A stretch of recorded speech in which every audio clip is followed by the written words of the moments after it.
Okay, so I ordered these from Summit Racing. This is a Richmond gear, and it's a 49-0034-1.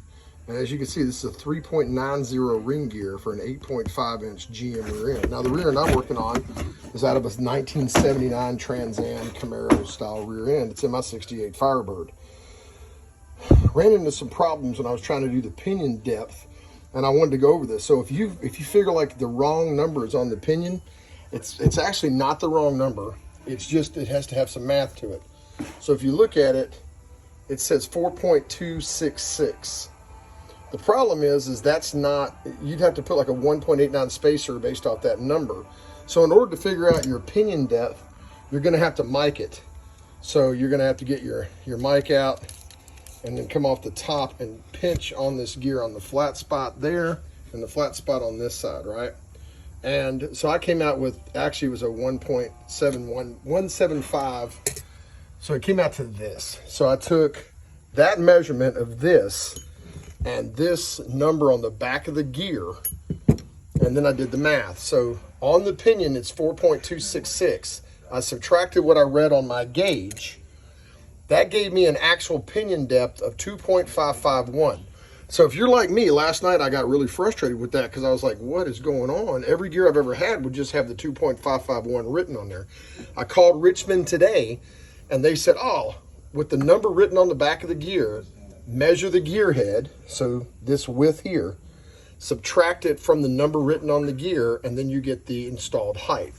So I also use a pinion depth kit. I've got an actual kit that I purchased for measuring the pinion depth. Let me walk through my garage here. So right now I've got it set up.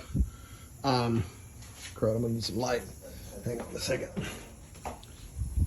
So I've got it set up right now, and that's my pinion depth. That's my gauge, and it's set up to measure at 3.375 inches as it's dialed in at. So when I took a reading earlier and I had a 40,000 shim, the predetermined measurement on that gauge is 3.375.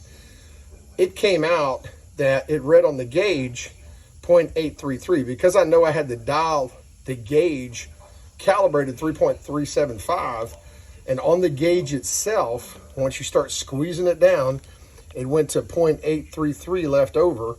I subtracted, and that gave me a pinion depth of 2.542. Now the difference between 2.551 and 2.542 is basically 0.010. Now that's so basically my specification. So the determined specification for the pinion depth of the rear end is 2.551. Now my measurement was a depth of 2.542, leaving 0.009. I had originally a 40,000 shim, so I need that shim to be thinner. If the specification is larger than the pinion depth, then you have to take out a shim. You have to get your shim to be smaller. So these shims need to be thinner. They go between the bearing and the rear end gear. Now, vice versa, if the specification is smaller than the pinion depth, then you would add more shim. So right now, because my specification is larger than my pinion depth, I'm gonna be taking shim away. Then I'm gonna remeasure, and we'll see how it all works out. But for you guys that got the Richmond gears like I did, I was kind of bewildered by that. I'd never seen that before. Once again, take that number, which as you can see is a 4.266, measure this with a a caliper.